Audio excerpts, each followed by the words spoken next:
안녕하세요. 최쌤의 농업톡톡의 최쌤입니다. 이제 올해 마지막 달이네요. 날씨가 많이 추워지니까 겨울을 실감합니다.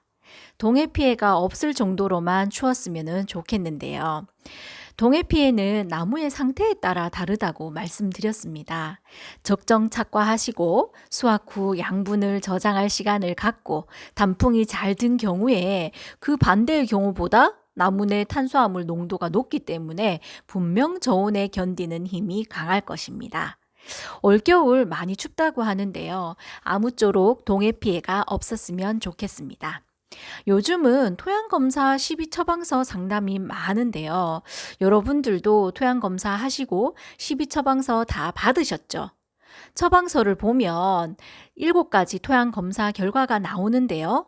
오늘은 그 중에서 제일 첫 번째 나오는 토양 산도와 제일 마지막 그래프 전기 전도도에 대해서 간단히 알아보도록 하겠습니다.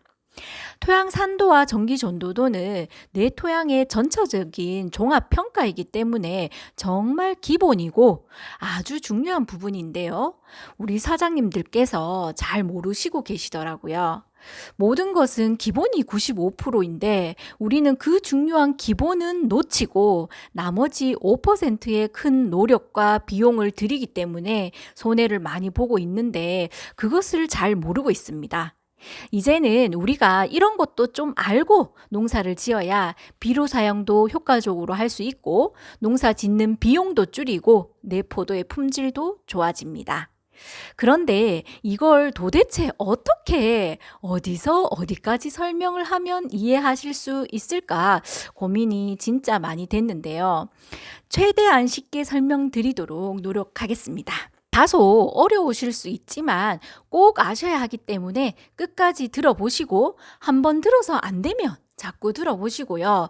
궁금한 것은 댓글도 남겨주시고 지역 농업기술센터 선생님들한테 설명도 들으시고 상담도 하시길 바라겠습니다. 토양 산도는 토양의 산성 정도를 나타내는 것인데요. 숫자로 나타냅니다. 0부터 14까지 범위로 표시하는데요. 중간인 7은 중성, 7보다 숫자가 작을수록 산성, 숫자가 클수록 알칼리입니다. 토양을 산성으로 만드는 것은 수소이온인데요. 영어로 H이고 플러스 전기를 띠고 있어서 H 플러스로 표시합니다. 토양 산도는 수소이온의 농도라고 보시면 되겠습니다. 그래서 표시도 토양 pH라고 합니다. H가 수소를 나타냅니다. 그런데 수치는 어렵지만 수소이온의 농도를 역수의 로그 값이라서 수소이온의 농도가 높을수록 표시되는 숫자는 작아집니다. 다시 말해서 수소이온이 많으면 많을수록 숫자는 작아지고 강한 산성 토양이 됩니다.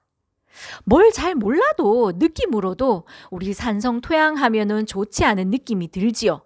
맞습니다. 산성도가 클수록 좋지 않습니다. 흙알갱이는 마이너스 전기를 띠고 있는데요. 우주 만물이 양과 음의 결합으로 이루어지듯이 토양에서도 양과 음의 결합이 이루어집니다. 토양의 알갱이는 마이너스인데요.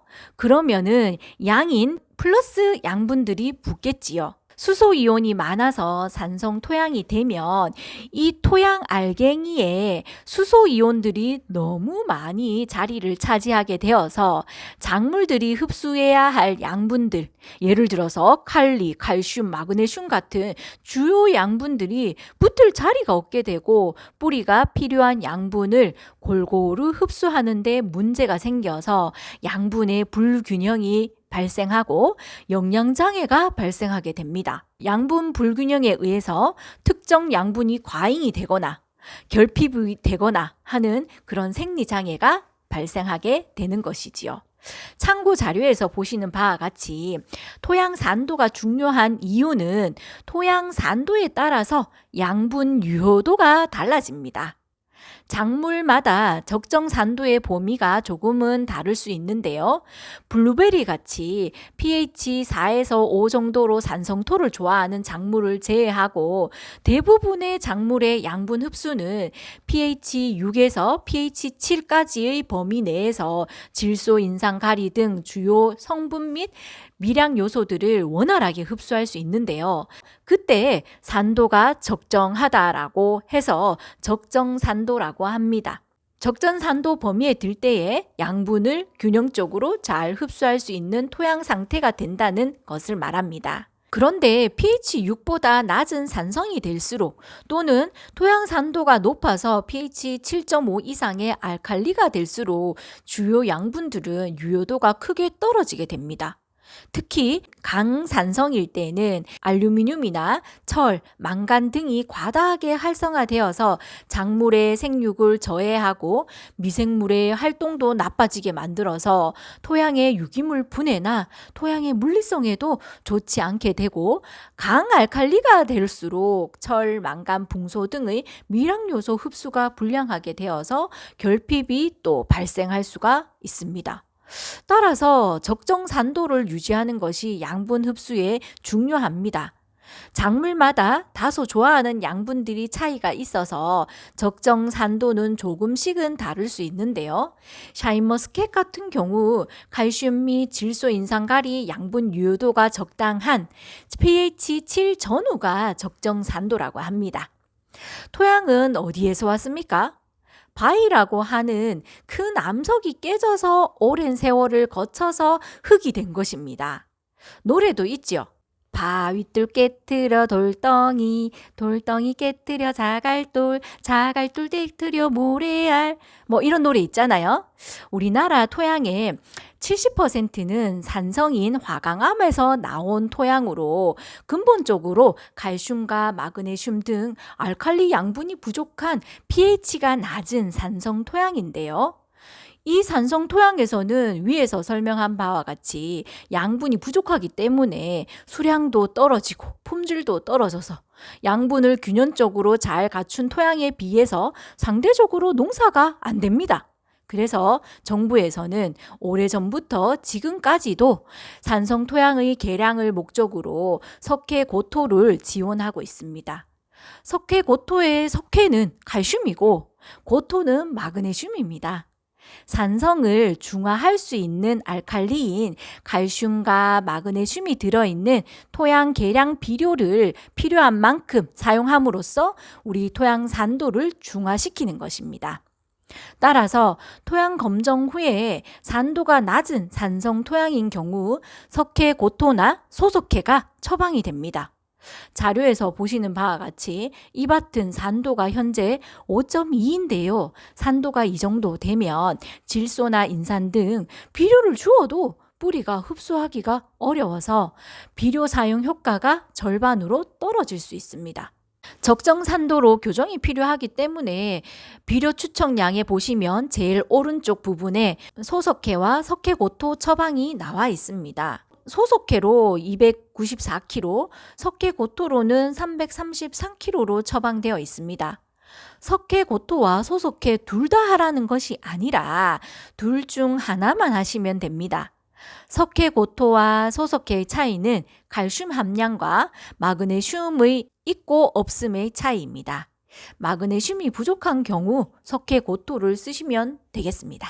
우리나라 토양은 근본적으로 산성토가 대부분이지만 요즘은 하우스나 노지 비가림에서 석회고토나 알칼리 비료들을 많이 사용하고 있기 때문에 문제가 될 정도의 강산성 토양보다 오히려 pH 8이 넘는 알칼리 토양이 심심찮게 보입니다. pH 8 정도 되는 토양은 산성인 유황을 써서 산도를 낮출 수 있습니다. 효과는 토양의 성질이나 유기물 함량에 따라서 달라지기 때문에 사용량은 달라집니다. 그런데 포도는 그나마 알칼리 토양에서 타작물에 비해서 큰 문제가 없기 때문에 pH 8 정도까지는 굳이 유황을 써서 낮추려고 애쓰기보다 비료 사용 시 알칼리 비료 사용을 줄이고 필요한 경우 산성 비료를 사용하시고요. 겨울철 가원에 물을 대줌으로써 염기를 좀 씻어 주어서 토양 산도를 낮추는 편이 좋을 듯합니다. 매년 토양 검사를 통해 토양 산도 변화를 관리하셔서 6.5 이하로 떨어지거나 7.5 이상으로 올라가지 않도록 관리하시기 바랍니다. 다음은 전기 전도도를 보겠습니다. 전기 전도도도 토양 산도만큼 중요한 부분인데요. 말 그대로 전기가 통하는 정도를 나타내는 것입니다. 영어로는 EC라고 합니다. 토양에 웬 전기냐고요?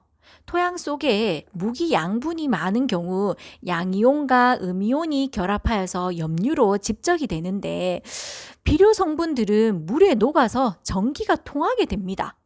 전기가 얼마나 잘 통하는지의 정도를 측정하여서 비료의 정도를 알아보는 것이라고 보시면 되겠습니다. 전기 전도도는 토양 속에 무기 양분들이 많을수록, 다시 말해서 비료 성분이 많을수록 높아집니다. 전기 전도도 숫자가 클수록 염 농도가 높다는 것이지요. 토양 검사 항목에는 인산, 칼슘, 칼리, 마그네슘 밖에 없지만 이 전기 전도도는 이것 외에 측정하지 않은 다른 양분들도 영향을 미칩니다.